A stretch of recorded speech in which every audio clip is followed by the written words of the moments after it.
आजकल कॉकरोच जनता पार्टी का। अब यहाँ देखिए, हम लोग ट्रायोस देख लिए,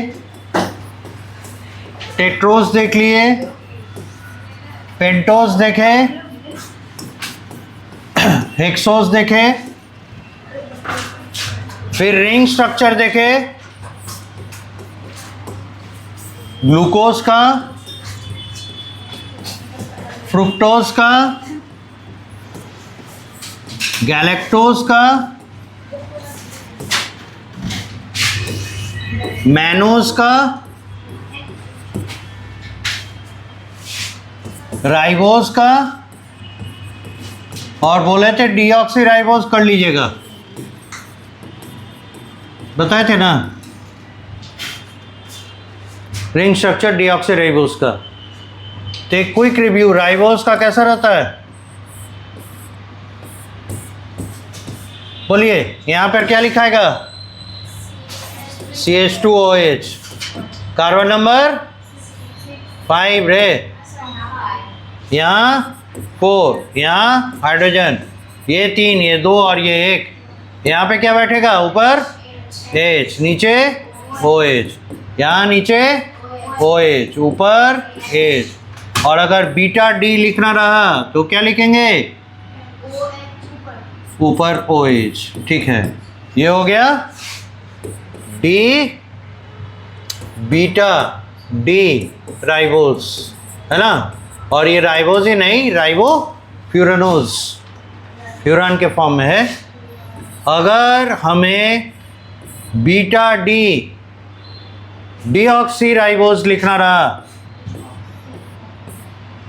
तो यहाँ CH2OH, serial number 5, carbon number 4, यहाँ हाइड्रोजन, कार्बन नंबर 3, 2 and 1, यहाँ OH नीचे, H ऊपर, और यहाँ ऊपर नीचे दोनों जगह हाइड्रोजन। बताया था ना, सेकेंड पोजीशन पे ऑक्सीजन एग्जिट हो जाता है, नहीं रहता। और बीटा D लिखना है, OH ऊपर, H नीचे। This is beta D deoxy ribose. इसका ज़रूरत हम लोग को पड़ेगा कहाँ, जब हम लोग डीएनए का स्ट्रक्चर देखेंगे तभी जाके डीएनए का सिंथेसिस समझ पाएंगे, नहीं तो यह नहीं पता चल पाएगा। हो गया। अब आता है हम लोग, ये था मोनोसैकेराइड्स के स्ट्रक्चर्स और उनके रिंग फॉर्म्स। अब हम लोग को देखना है डाइसैकेराइड्स।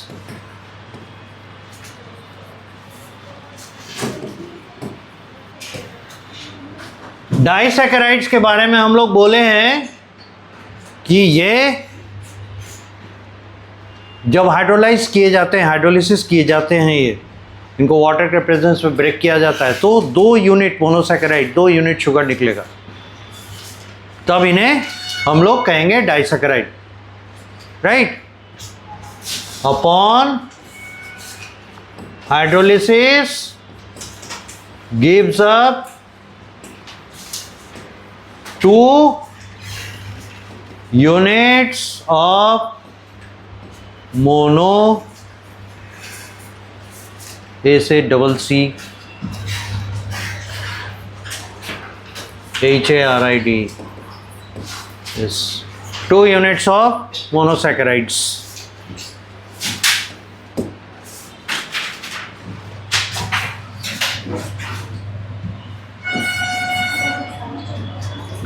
डाइसैकेराइड के हम लोग 3 एग्जाम्पल जानेंगे क्योंकि ये हमारे लिए रेलिवेंट है। एक है माल्टोज, इसे कहते हैं मॉल्ट शुगर। मॉल्ट यानी अनाज, अनाज में मिलता है। जैसे अनाज का एग्जाम्पल दीजिए एक दो, जैसे जौ, जैसे मक्का, जैसे चावल, जैसे गेहूँ, इन सब में मिलेगा माल्टोज। हाँ, फिर है लैक्टोज, इसे कहते हैं मिल्क शुगर।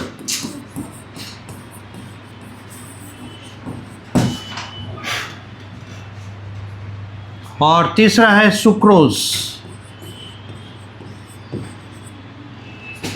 इसको कहते हैं टेबल शुगर।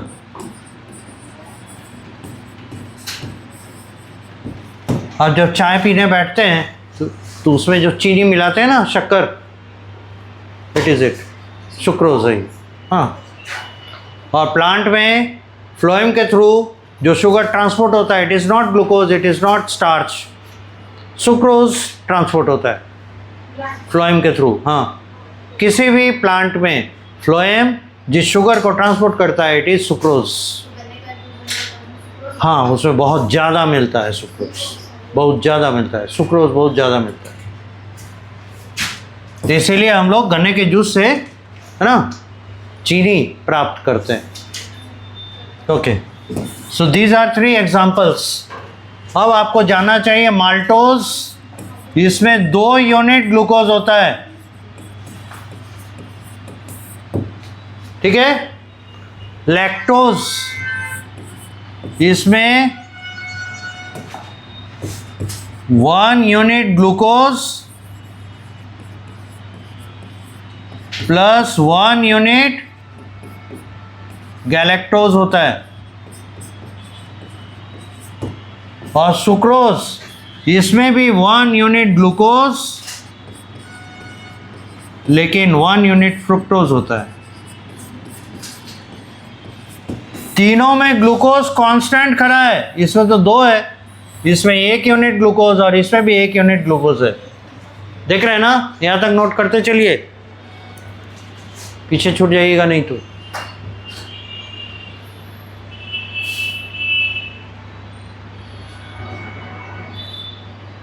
राइट,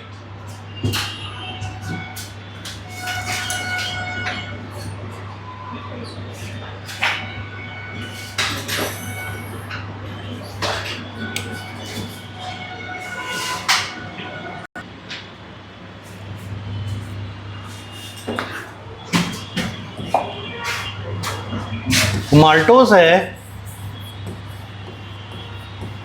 इसमें जो ग्लूकोज रहता है अल्फा डी ग्लूकोज, ग्लूकोज को शॉर्ट में जीएलसी लिखते हैं।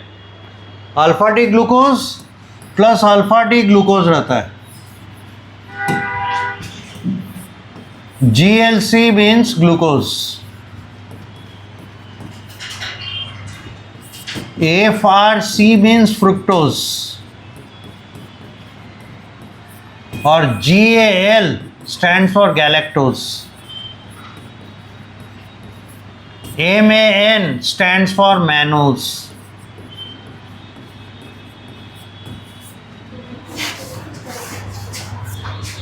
ये स्टैंडर्ड एब्रीविएशन है, याद रखिएगा।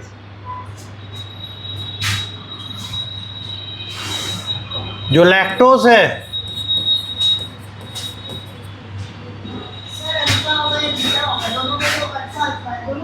हाँ, दोनों ही अल्फा रहता है। अल्फा डी ग्लूकोज आपस में जुड़ता है। बीटा डी गैलेक्टोज ज्वाइन करता है अल्फा डी ग्लूकोज से, और सुक्रोज,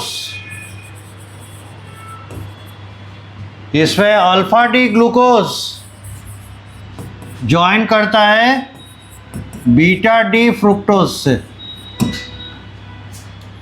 तो मजेदार बात देखिए,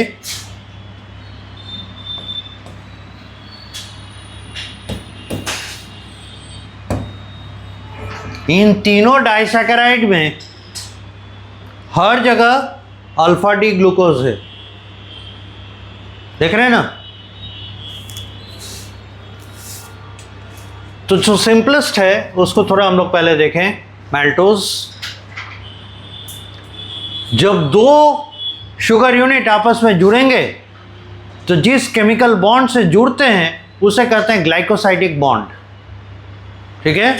और ये ग्लाइकोसाइडिक बॉन्ड एक प्रकार का एस्टर बॉन्ड है,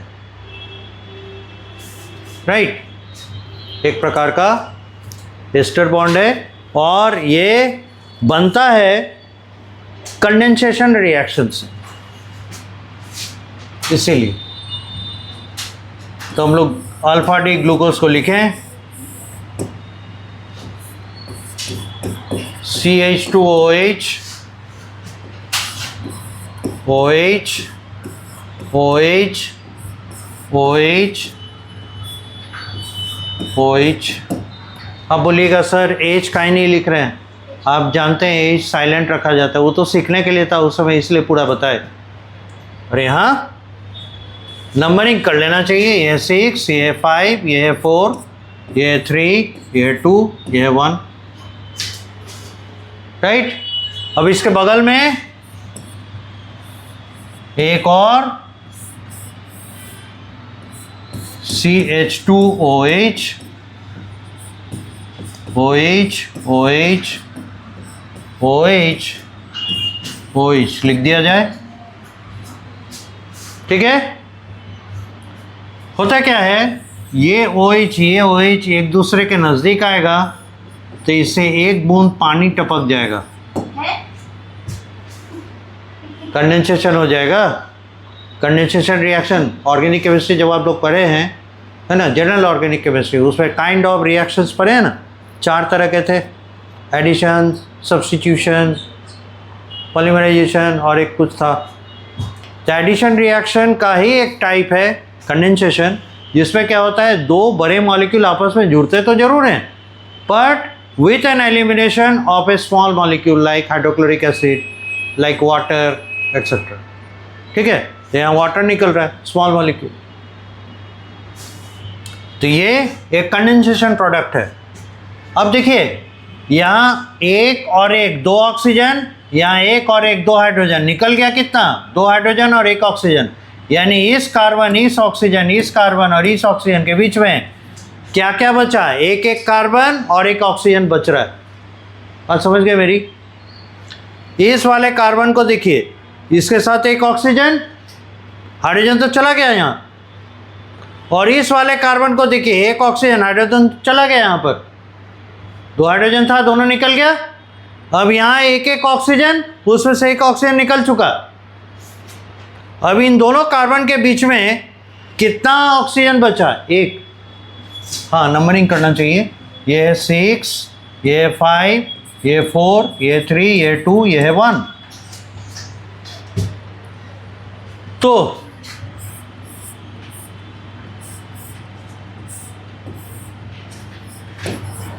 CH2OH, OH, OH, OH,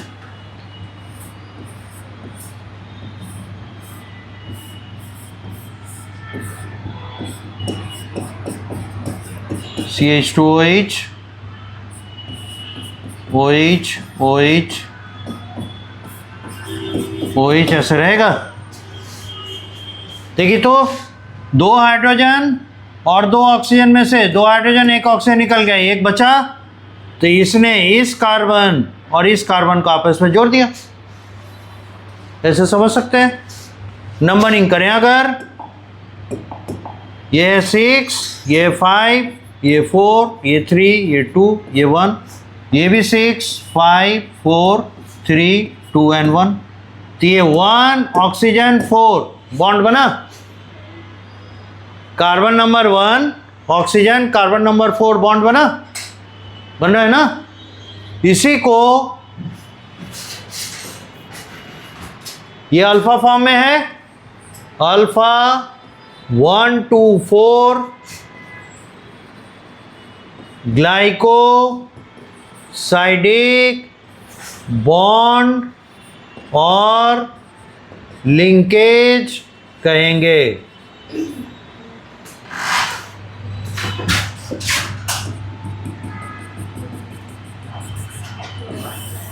it is this carbon oxygen carbon bond जो बना, ये ग्लाइकोसाइडिक लिंकेज है अल्फा 1 से 4, अल्फा 1 से 4 के बीच में। दोनों अल्फा है, इसलिए दूसरे को लिखने का जरूरत नहीं है। This is how alpha 1 4 glycosidic bond is form in the maltose. ठीक है,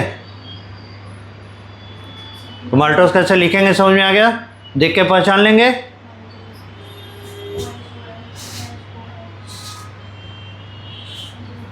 तो तो जब टेस्ट पे पूछेंगे आप लोग बता पाइएगा।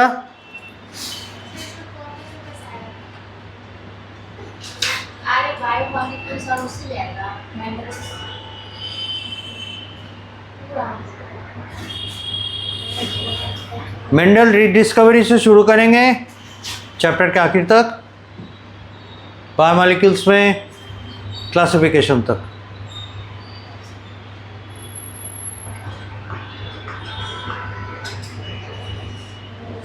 ठीक है, हो गया सिंपल। पूरा कीजिए जल्दी, बहुत आगे बढ़ना है।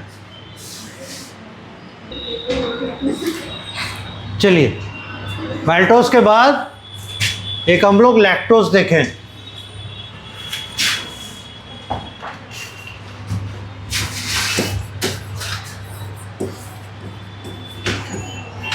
इसमें है beta D galactose plus alpha D glucose, और अच्छे से कहना चाहें beta D गैलेक्टोपायरानोज alpha D glucopyranose, यही था ना, शॉर्ट में हम लोग कर रहे हैं ऐसे।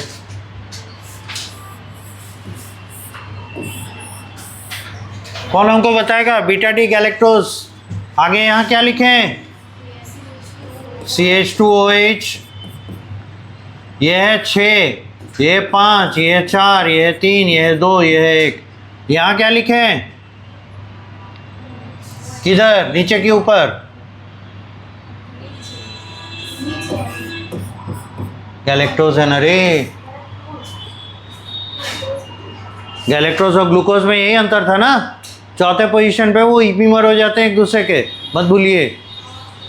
तीसरे में ऊपर ही जाएगा, दूसरे में नीचे आएगा।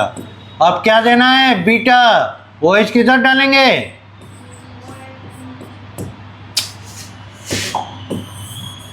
बीटा OH कहाँ जाएगा? ऊपर। कंफ्यूज नहीं कीजिए। और एज यूजुअल ग्लूकोज को बैठाना है कैसे? Alpha D. ऊपर क्या होगा? CH2OH। नीचे H लिखने का जरूरत नहीं। इसमें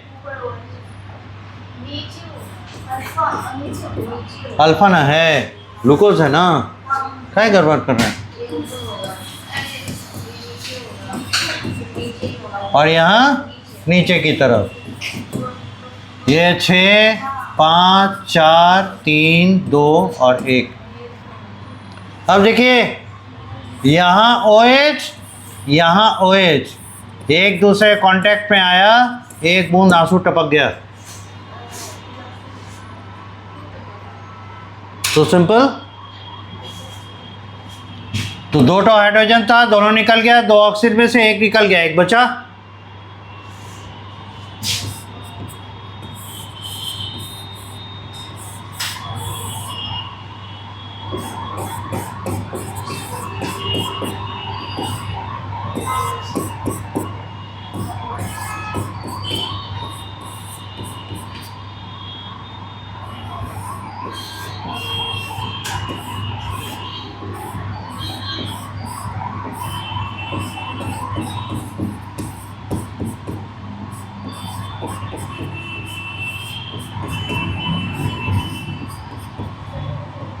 छः, 5, 4, 3, 2 और 1।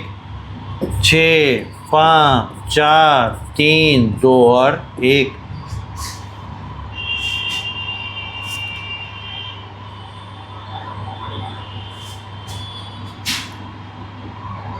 ये था किस कॉन्फ़िगरेशन में? बीटा में। और ये है अल्फा में। ये बना बीटा 1, 2, 4 अल्फा ग्लाइकोसाइडिक बॉन्ड और लिंकेज।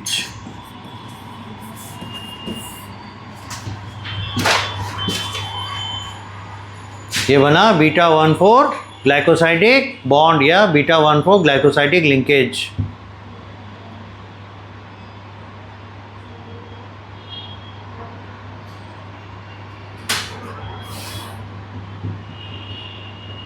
बहुत अच्छा, अपने से बनाइए, उसके बाद बोर्ड से मिलाइए, देखिए कहीं मिस तो नहीं कर रहे हैं, सेटिस्फाई हो जाइए। इससे पता चलेगा कैसे हमारे बनने चाहिए स्ट्रक्चर्स। दिस इज हाउ लैक्टोजिस, और ये मिल्क शुगर है।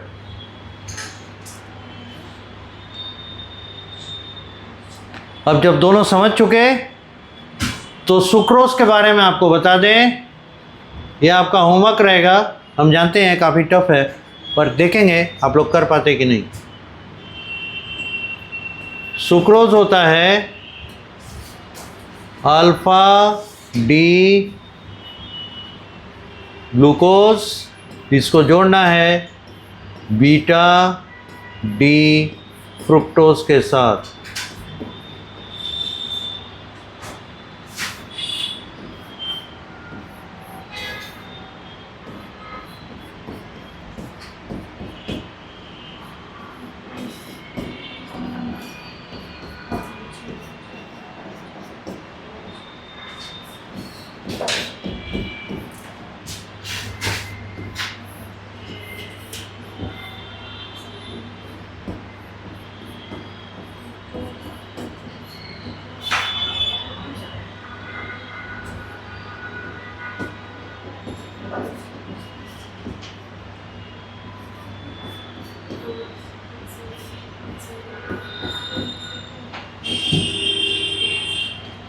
बीटा डी है ना,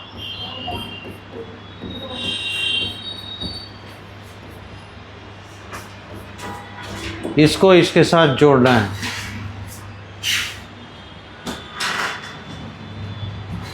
ये होमवर्क है, करके लाइए।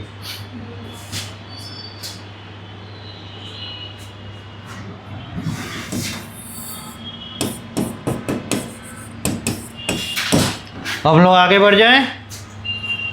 डाइसैकेराइड हो गया, ओलिगोसैकेराइड क्या होंगे? इसी तरह के अप टू 8, 9 और 10 शुगर यूनिट्स आपस में जुड़ेंगे।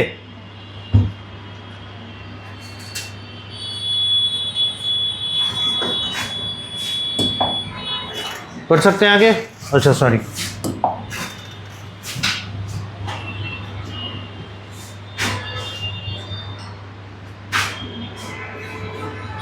हम जानते हैं दिक्कत हो गई सुक्रोज बनाने में, इसीलिए बोले समय लेकर बनाइएगा। ये आपके इंटेलिजेंस का टेस्ट है, और जो क्रैक कर लिया तो बहुत अच्छी बात है, नहीं तो हम तो है ही बताने के लिए। बट इंटरेस्टिंग है।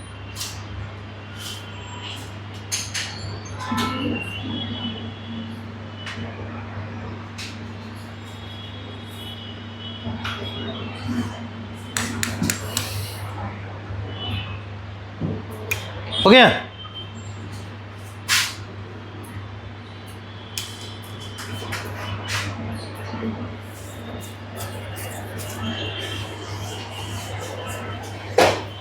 आगे बढ़े? तो हम लोग जब आगे बढ़ेंगे तो हम लोग अब नया टॉपिक खोलेंगे, वो होगा दूसरा वाला माइक्रोमॉलिक्यूल, और वो है amino acids.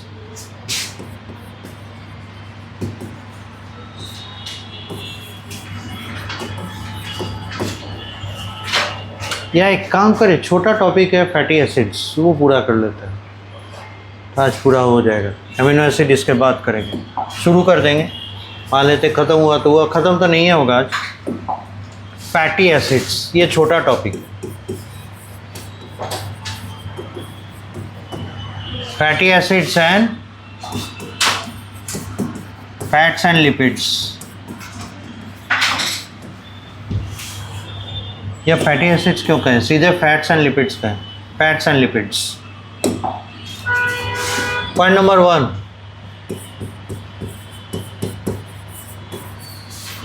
fatty acids are considered as fats, और फैटी एसिड्स होते हैं organic acids.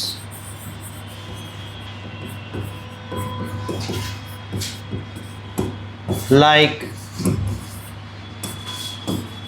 Acetic acid, propanoic acid, etcetera. तो क्या इन्हें फैटी एसिड्स की कैटेगरी में बायोमॉलिक्यूल्स में शामिल करेंगे? कुछ हद तक हाँ, कुछ हद तक ना। दरअसल क्या है, जो फैटी एसिड्स एनिमल बॉडी में मिलते हैं, प्लांट बॉडी में मिलते हैं, वो इतने छोटे, इतने कम कार्बन के नहीं होते, लंबे लंबे कार्बन के चेन्स होते हैं, राइट। ये तो हम लोग समझ रहे थे फैटी एसिड किसे कहते हैं, एग्जाम्पल भी देख लिए। लाइक कहने का मतलब एग्जाम्पल है। दूसरा, इन प्लांट सेल्स, हम लोग प्लांट और एनिमल से यहाँ ज़्यादा मतलब रखते हैं। इन प्लांट सेल्स द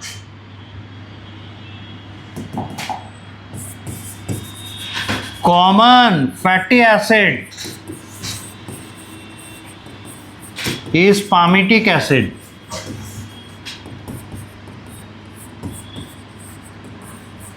और याद कीजिए, पामिटिक एसिड जब हम लोग रेस्पिरेटरी क्वेश्चन पढ़ रहे थे वहाँ बताए थे, याद है, 16 कार्बन का, और उसमें कार्बन डाइऑक्साइड और ऑक्सीजन, रेस्पिरेटरी क्वेश्चन कैसे निकालते थे?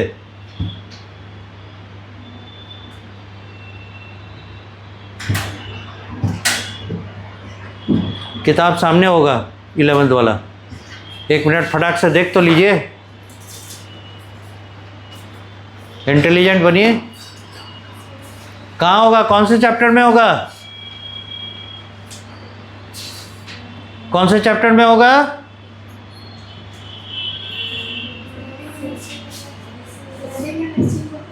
नहीं मिलेगा, प्लांट वाले में, प्लांट फिजियोलॉजी में, रेस्पिरेशन में। बताइए, हम पढ़ाए, हमको याद है, आप लोग पढ़ाए, आप लोग भूल गए। एकदम आखिर में होगा इस चैप्टर के रेस्पिरेटरी क्वेश्चन। मिला?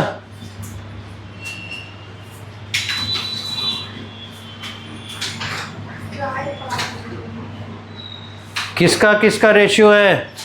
ऑक्सीजन बाई कार्बन डाइऑक्साइड की कार्बन डाइऑक्साइड भी ऑक्सीजन, CO2 बाई O2 है ना, CO2 release by O2 consumed. यह है रेस्पिरेटरी क्वेश्चन। और इसको सॉल्व करने में देखिए, जिसको एग्जांपल में लिया है वो है पामिटिक एसिड 16 कार्बन का, जिसमें एक कार्बन तो बन गया खुद कार्बोक्सिलिक ग्रुप का, और बाकी 15 carbon in the hydrocarbon chain रहते हैं, है ना। तो वहीं से वही वाला पामिटिक एसिड सब याद आ जाना चाहिए। जैसे ही हम पढ़े हैं, बात निकले, बस माइंड में क्लिक करे, अच्छा वो। तो ये होता है carbon 16 compound.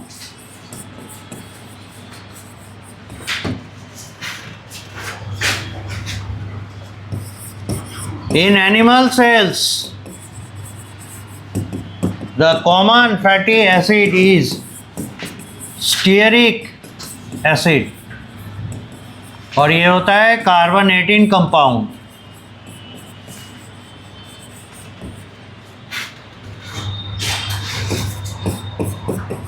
In animal cells, steroids, a kind of fats, are produced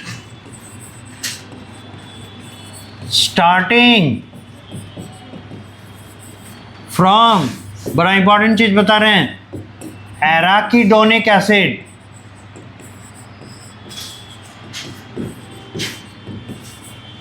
ये कार्बन 20 कंपाउंड है।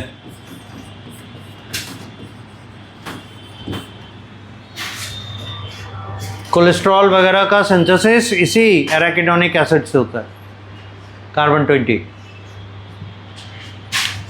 तो अगर पामिटिक एसिड है,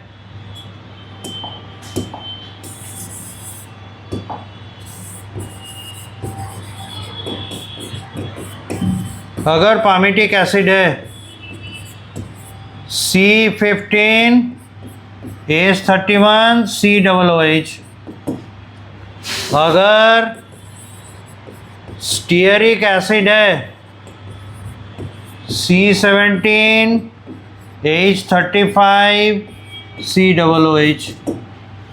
अगर एराकीडोनिक एसिड है, सब तो लिख दिए, जरा इसको लिखिए तो जल्दी से, यहाँ तक लिखिए। एराकीडोनिक एसिड का स्ट्रक्चर बताइए, मतलब कार्बन, हाइड्रोजन, ऑक्सीजन बताइए।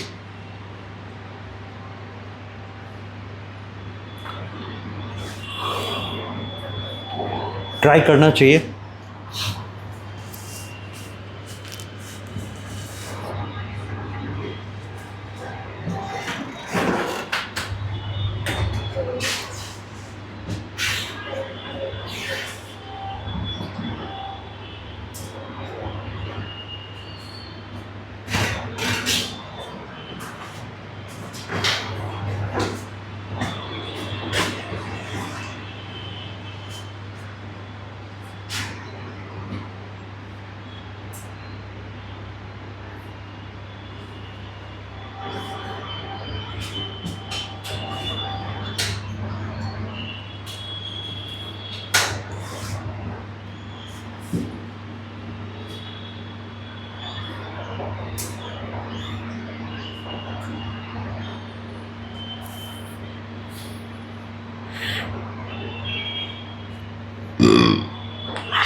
Other very common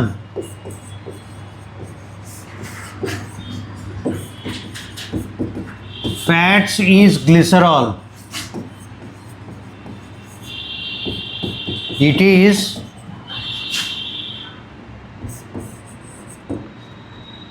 1,2,3 trihydroxypropane।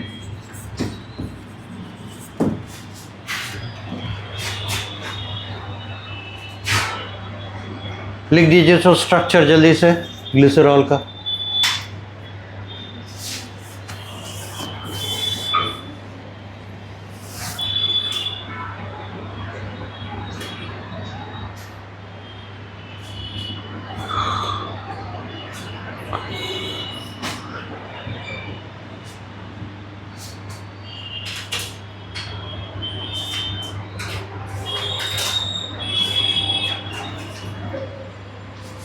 Practice किए ना, थोड़ा बहुत लिख सकते हैं आराम से। ज़्यादा टफ नहीं है, सिंपल सिंपल है, थोड़ा सा कंसंट्रेट कीजिएगा बन जाएगा, ज़्यादा डिफिकल्ट नहीं है।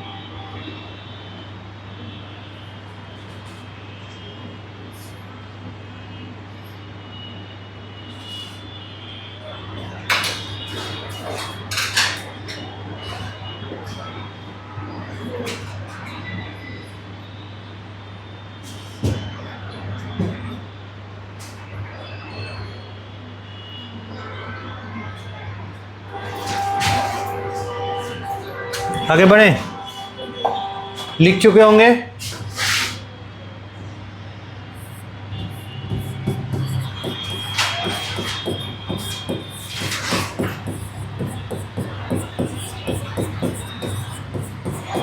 ये होगा ना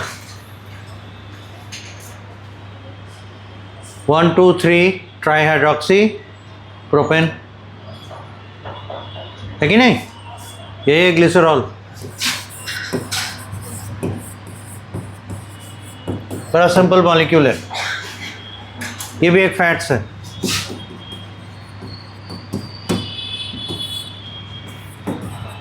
fats become complex when glycerol and fatty acids do esterification.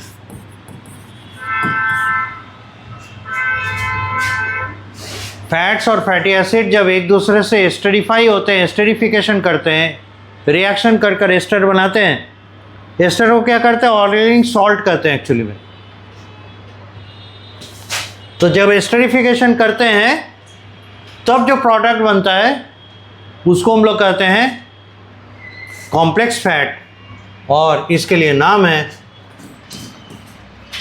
The GLYCERID, glyceride, और तब उन्हें ग्लिसराइड कहते हैं।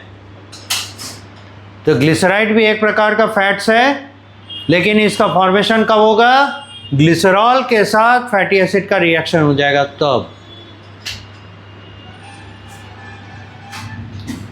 तो ये ग्लिसराइड टाइप्स होंगे, mono GLYCERID monoglyceride,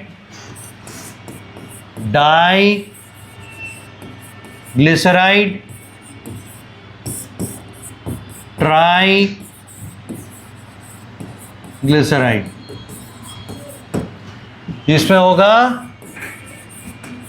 glycerol plus 1 fatty acid, इसमें होगा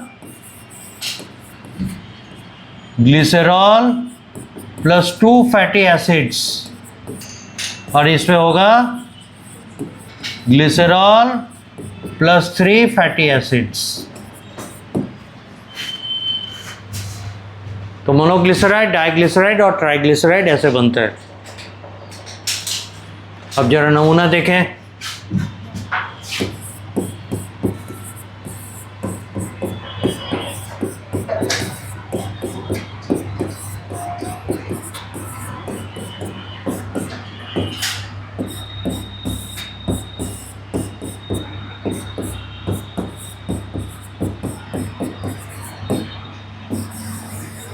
ये कौन सा मॉलिक्यूल, पहचानिए जल्दी जल्दी जल्दी, पामेटिक एसिड।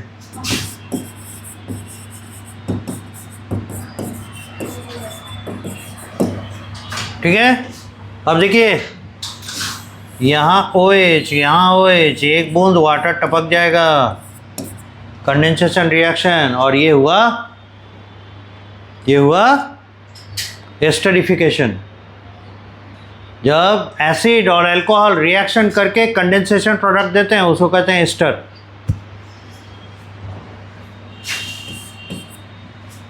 ये बनेगा CH, यहाँ से ऑक्सीजन बीच में, C double bond O, C15, H31, इधर होगा CHOH और इधर हो जाएगा CH2OH। ये हो गया मोनो ग्लिसराइड फैट्स।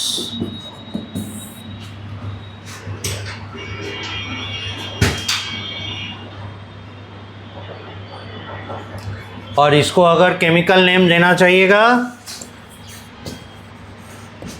ग्लिसराइल पामीटेट। ठीक उसी तरह से जैसे इथाइल एसीटेट लिखते हैं ना, ये सब एक्सपीरियंस हुआ है ना।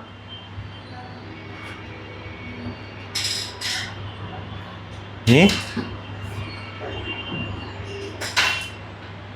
एस्टर का एग्जाम्पल नहीं लिखे हैं। अच्छा, मौका आएगा जब carbon oxygen and it's compounds पढ़ेंगे ना ऑर्गेनिक केमिस्ट्री में। ये ऐसे रहेगा, ऑक्सीजन कंटेनिंग हाइड्रोकार्बन्स, उससे मिलेगा, या ऑक्सीजन कंटेनिंग ऑर्गेनिक कंपाउंड्स, ऐसे करके होगा। उसी में तो होगा, पीछे आप इसमें देखिए ना इंडेक्स में, उस चैप्टर में मिलेगा। उसमें होगा एसिड, एस्टर, अल्कोहल,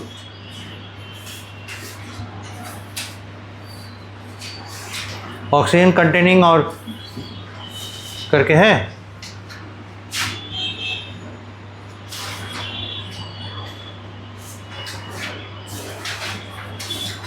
देखें, ठीक है, alcohol, phenol ethers, aldehyde, ketone, carboxylic acids, यही हैं, इसे मिलेगा अल्कोहल, फिनॉल। और फिर यहाँ पर देखिए एल्डिहाइड, कीटोन और कार्बोक्सिलिक एसिड है। कार्बोक्सिलिक एसिड जहाँ मिलेगा, मेथड एंड प्रिपरेशन और physical properties, chemical property, reactions, 249 में देखिएगा, मिलेगा आप लोग को।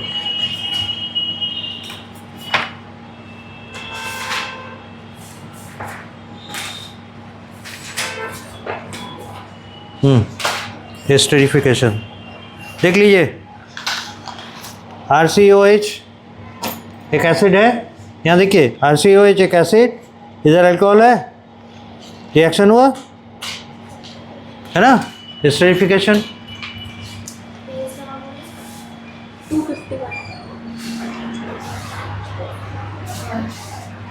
सारा है इसमें, पर इसका एप्लीकेशन हम लोग यहाँ बायोमॉलिक्यूल्स में देख रहे हैं। इस तरीके से ये बनता है,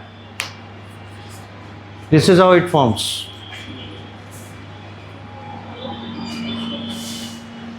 ओ ये पॉज नहीं हुआ था, ओके, से देख लिए।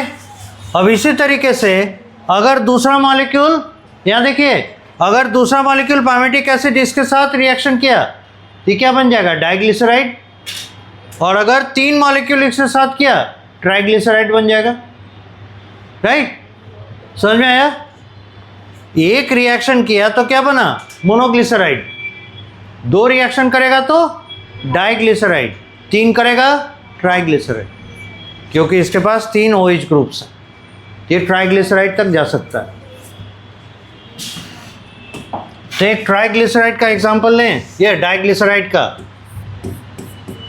CH2O, C double bond O, C17H35, CH2O, C double bond O, C17H35, CH2OH, ये बचा हुआ है, ये एक डाइग्लिसराइड है।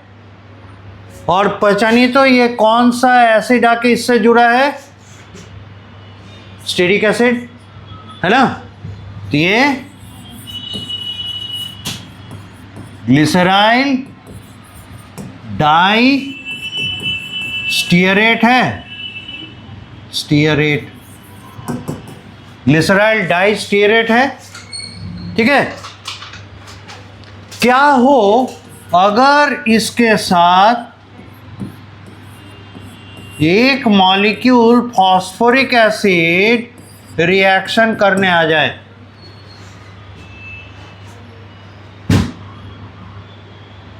क्या हो अगर इसके साथ एक मॉलिक्यूल फॉस्फोरिक एसिड रिएक्शन करने आ जाए।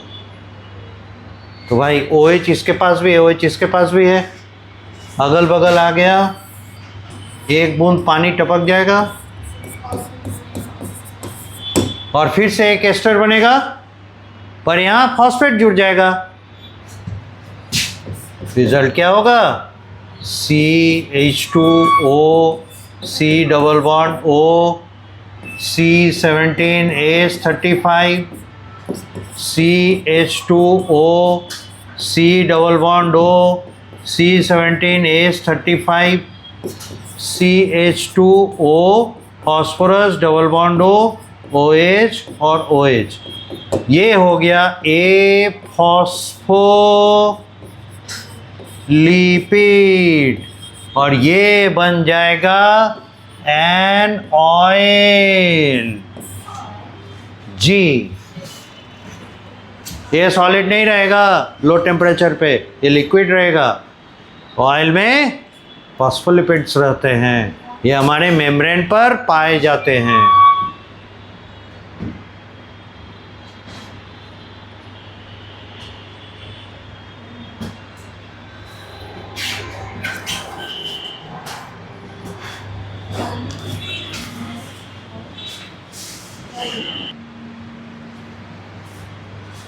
ये मत सोचिए कि इसका फायदा नहीं है, आपको ये मॉलिक्यूल दे दिया जाता है, पूछता है ये मॉलिक्यूल पहचानिए, तो कम से कम बनने का प्रोसेस अगर दिमाग में रहेगा, है ना, तो पहचान तो पाएंगे। चूंकि आपके बुक पे दिया है तो आपको जानना पड़ेगा। अब है CH2O, C double bond O, C17H35। यहाँ है CH2O, C double bond O, C17H35। हम लोग स्टीरिक एसिड से लेकर आए CH2O, P double bond O, इधर OH इधर OH, और इसके साथ जोड़ने आया OH, CH2 CH2 N CH,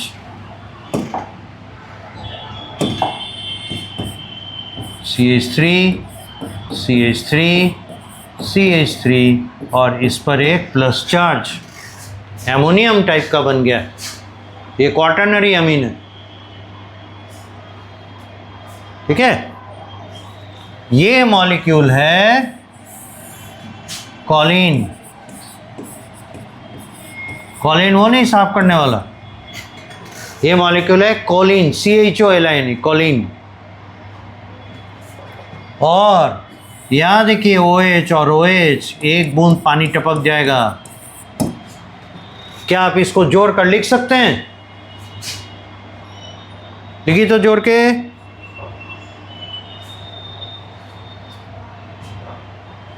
यही बनेगा लेसिथिन।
तो आप बोलिएगा सर ये ना इधर नहीं लिखा है इधर लिखा है, तो आपके ऊपर है, घुमा दीजिए ना मुंह। ये तो सिंगल बॉन्ड से बैठा हुआ है, ऐसे है, ये ऐसे घूम गया। सिंगल बॉन्ड है ना, ये घूम सकता है, फ्लेक्सिबल है। अभी उधर है, अभी इधर हो जाएगा, बाकी कोई डिफरेंस नहीं है। वो स्टीयरिक हिंड्रेंस को घटाने के लिए, स्टीयरिक हिंड्रेंस क्या होता है, एक जैसे चार्ज वाले मॉलिक्यूल्स या एटम्स अगर एक सामने आ जाए तो मॉलिक्यूल अनस्टेबल हो जाता है। तो बचने के लिए यहाँ देख रहे हैं ना, C डबल बॉन्ड हो, C डबल बॉन्ड हो, ऑक्सीजन पर नेगेटिव चार्ज होता है, इलेक्ट्रॉन डेंसिटी इस पर ज़्यादा है, तो आपस में अगर नज़दीक आएगा रिपल्सन फील करेगा। तो ये मैक्सिमम दूरी बनाना चाहता है, तो एक वाला हाथ इधर एक वाला हाथ उधर घुमा देगा, फिर इधर ऑल्टरनेट करके। ये लेसिथिन ये बन गया।